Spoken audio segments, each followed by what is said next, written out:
اور ہر ایک کو صلہ ملے گا مگر اسی کا ملے گا جو اس کے لیے اس نے خدا کے لیے کیا ہے.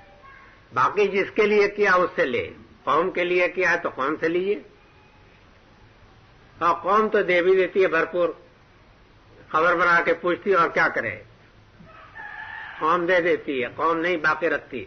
اس لیے قوم تو کہہ دی جی ہم فارغ ہیں ان سے, جو کچھ دینا تھا اپنا ایمان دین سب ان کے اوپر غارت کر دیا ہے. باقی رہ گیا کہ اللہ میاں کے لیے آپ نے جو کچھ کیا ہے تو وہ دے گا. لا اکراہ فی الدین کا تعلق جو ہے بار بار یہ یاد رکھیے کہ صرف یہ مطلب ہے کہ اللہ میاں کا کام ہے دین کا اور ہدایت کا راستہ کھول دینا, لوگوں کے دلوں میں ٹھونسنا کام نہیں ہے. وہ سنت الہی کے مطابق یہ کرتا ہے کہ جو لوگ طالب بنتے ہیں حقیقت کے ان کے لیے راہ تیسیر کرتا ہے, اور جو لوگ طالب نہیں بنتے تو ان کے لیے راہ کو تنگ کر دیتا ہے. یہ ہوتا ہے خدا تعالیٰ. تو ان لوگوں کو کہ جو لوگ یہ چاہتے ہیں کہ جب خدا کا یہ راستہ ہے خدا کو پسند ہے تو ہمارے دلوں میں وہ ڈیل کیوں نہیں دیتا, تو اللہ تعالیٰ نے فرمایا کہ ہمارا کام نہیں. باقی رہ گیا کہ دین میں آنے کے بعد جو اس کے ضابطے اور قاعدے ہیں, سمجھ گیا, تو اب اس میں تعزیرات کا بھی ضابطہ ہے جو ہمارے ملک میں بہت پہلے نافذ ہو گیا ہے, عقائد ایمانیات سے بہت پہلے. ہمارا ملک تو وہ خوش قسمت ملک ہے کہ ایمان و عقائد کی ساری جڑیں کھوکھلی, لیکن تعزیرات جاری ہو گئی ہے, تو جاری ہو جاتی ہے ملکوں میں. تو وہ تعزیرات کا ضابطہ تو ہے, سمجھا. تو اب تعزیرات کے جو ضابطے ہوں گے تو کوئی چوری کرے اس پر اس کا ہاتھ کاٹا جائے تو آپ کہیں گے قرآن میں تو ہے اللہ اکراہ فی الدین. اس سے تعلق نہیں ہے, وہ ضابطے الگ ہیں. دین کے معاملے میں خدا کی سنت یہ ہے کہ اللہ تعالیٰ نے آپ کو فطرت میں ہدایت دی ہے, انبیاء کے ذریعے سے ہدایت دی ہے, قرآن کے ذریعے سے ہدایت دی ہے. تبیین کرنا واضح کر دیا. اب آپ اگر ایمان لانا چاہو تو آپ کے اختیار میں ہے, نہ لانا چاہو تو باہر میں جاؤ, نتائج بھگتو. باقی رہ گیا کہ جب ایمان لائیں گے تو ایمان لانے کے جو تقاضے ہوں گے اس کا نام ہے شریعت. اس شریعت کی پابندی کرنی ہوتی ہے, سمجھ گیا. ایمان لانے کے بعد اس کے ضابطے, ان ضابطوں کے اوپر عمل کرنا ضروری ہے. اگر اس کی خلاف ورزی کریں گے تو سزا پائیں گے. اب اس وقت آپ کہیں کہ جی آپ نے تو کہا تھا لا اکراہ فی الدین, تو اب اس کے بعد آپ نے یہ کوڑے کیوں لگوا رہے ہیں, سمجھ گیا. تو یہ بھی تو بتا دیا تھا نے کہ یہ جرم کرو گے تو ہم کوڑے لگائیں گے. اس کو کوئی تعلق نہیں ہے.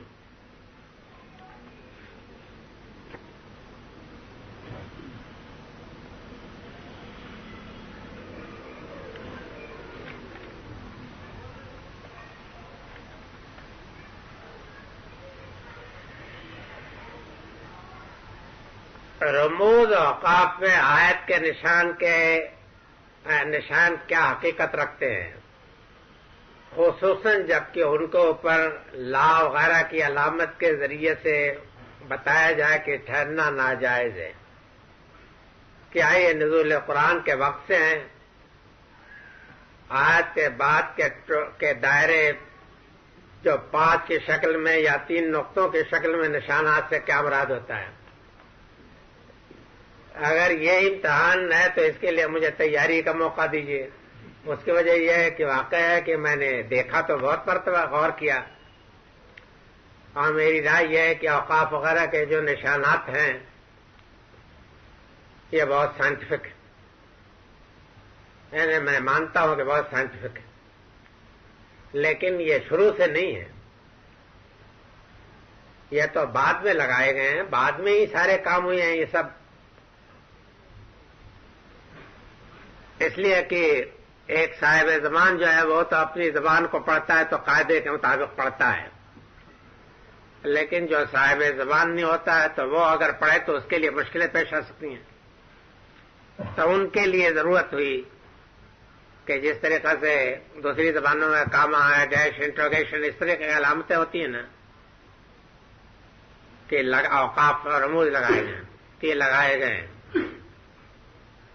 اکثر جگہ کے متعلق تو میری رائے یہ ہے کہ ٹھیک ہے, لیکن بعض جگہ مجھے بھی اختلاف ہے، میرے نزدیک ٹھیک نہیں ہے، وہاں وقف نہیں ہونا چاہیے اور وقف ہے. تو یہ گویا قرہ کے درمیان اختلاف ہے.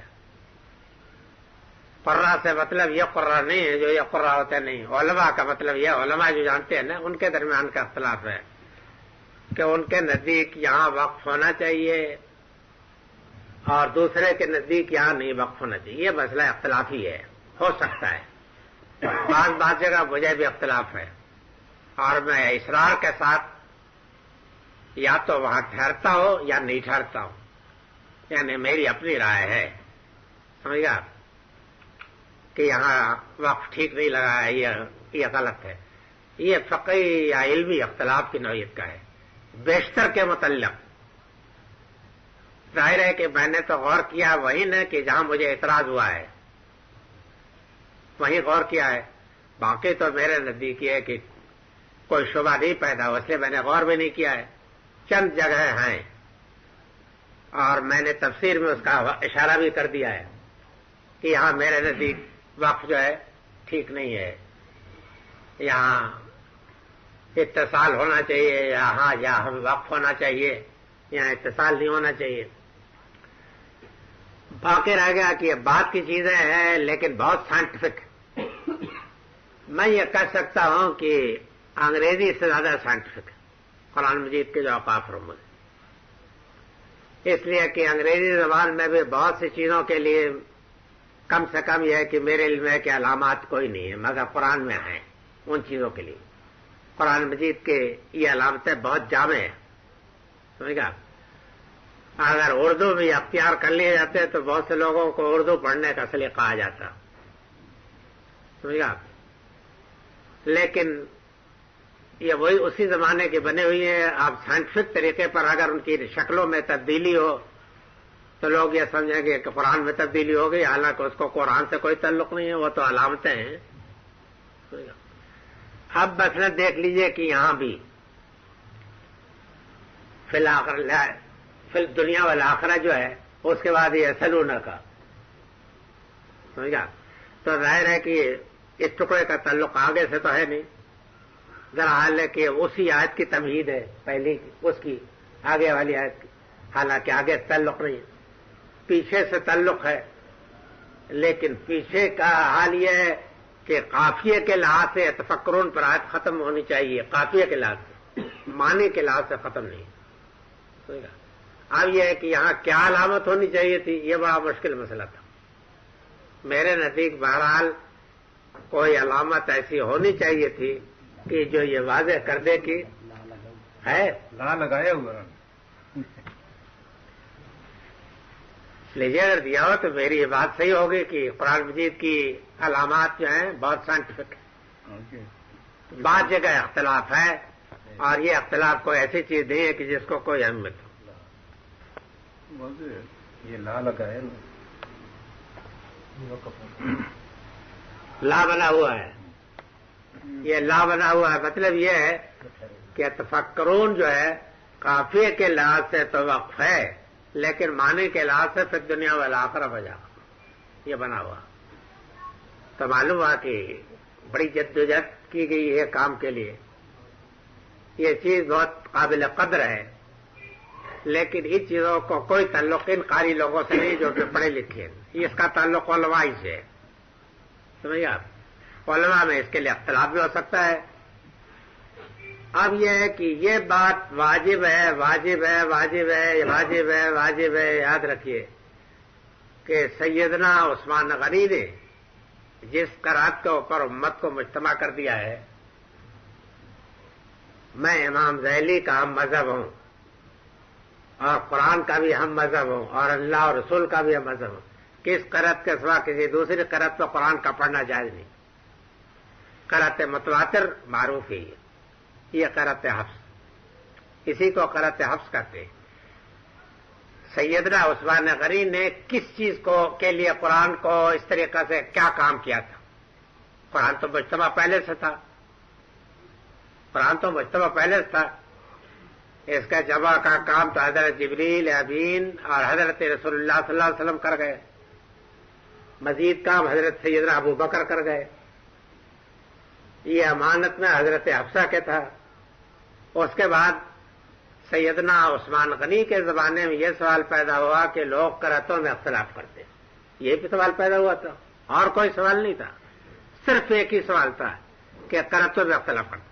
سرکاری کاپی پہلے سے موجود تھی, پرائیویٹ کاپیاں بھی تھیں, سمجھ گیا, پرائیویٹ کاپیاں بھی لوگوں کی تھیں. ان پرائیویٹ کاپیوں سے متعلق جو رپورٹ ہے ان کی بنا پر بعض لوگ یہ کہتے اعتراض کرتے کہ یہ صورت تو فلاں کے مصحف میں نہیں تھی. تو یہ ایسی بات ہے کہ کوئی شخص کہے کہ یہ غالب کا یہ شعر تو فلانے کے نسخے میں نہیں تھا, ہوا کرے. اگر کوئی اس کی سرکاری کاپی ہے تو بہرحال اس کا خیال کیا جائے گا. یہ میں مثال کے طور پر ذکر کیا ہے, ورنہ کہاں غالب جیسا فضول آدمی اور کہا یہ بات, دونوں میں کوئی تعلق نہیں ہے. لیکن قرآن مجید کی سرکاری کاپی جو تھی نا, وہ رسول اللہ صلی اللہ علیہ وسلم ہی کے زمانے مرتب ہو گئی تھی اور وہ منتقل ہوئی.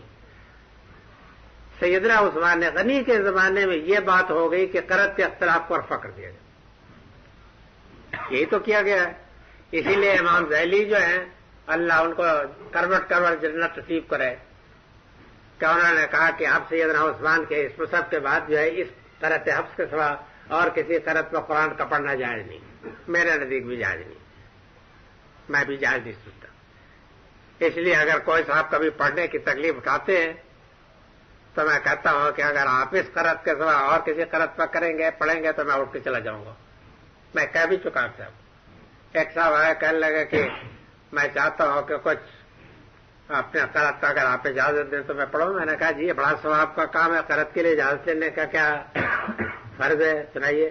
لیکن میں جانتا تھا کہ یہ قرأت سبا وغیرہ کے قائل ہیں, تو میں نے کہا کہ میں ایک ہی قرأت کا قائل ہوں اور کسی قرأت کا قائل ہوں. اور میں یہ چاہتا ہوں کہ اگر آپ لوگوں کی رائے اس معاملے میں ذرہ برابر میں کسی تذبذب میں مبتلا ہے تو مجھ سے بحث کر لیجیے. یہ آپ کو معلوم ہونا چاہیے کہ یہ بات کہ انزل القرآن علی سبعۃ احرف 7 پنا, میں نے اس کی تحقیق کی تو معلوم ہوا کہ نہ جانے 50 60 70 کتنے قول ہیں.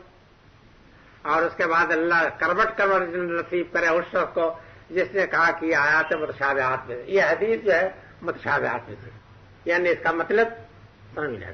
اور اسی کے تحت یہ امام ذیلی کا قول نقل ہوا کہ قرأت جو ہے صرف ایک ہی ہے, سمجھ گیا, اور وہ قرأت حفص. اور یہ اللہ کا شکر ہے کہ ہمارے پاس موجود ہے, اور یہ موجود رہے گی اس لیے کہ اس کی حفاظت کا اللہ تعالیٰ کی طرف سے وعدہ ہے.